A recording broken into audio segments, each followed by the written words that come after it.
Kurot na, ubos na.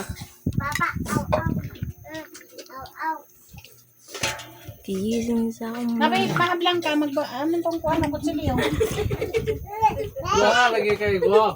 Kutsilyo ba? Ba na mo dihang na-assign sa special 15 ba? Taso ng laki nga ni Bangon. Pangalan niya kay Michael Panti na pagdo. Pagtawag ni katong pagdityar na mo pagtawag bitaw ga mic na sila na. Pagkasabaan lagi may mga supervisor lagi. Ay nga. Saman, nagbugal-bugal mo diha. Sige mo pangatawa. Sige na mo mapugngan mo katawag ni ka pagtawag dito nga Michael Pante. Gibalik-balik pag yun, Michael Pante. Nga to sa front. Lagi?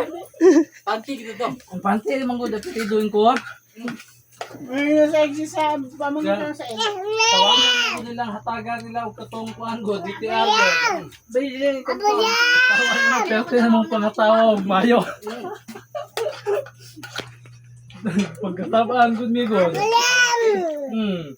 Ano ko man? Okay, kisa mo ka nakakamakalami. Nako. Tagay ko yung kuan ba? Si Lupin, ug katong taklob. Di ba video na ako mabing. Hmm. Nanaw ka na, guys. Wala na apelyido dat kabug Nakuyat-kuyat yung manong kuha. Kuan di ba? Samok ba kay nimo? Ay ben madya mo. Mga taklob man, kaning green o kaning kuan, kaning gamay. Mga Michael yung mga Kay sinanay nimo ako ni padala sila ha. mga panty jud. Then si Lupin. Naman kay di pa rin video kan. Panty kasi to di baga. Una to gamay-gamay pa dati ha. Abno yung nabagi. Ingoy.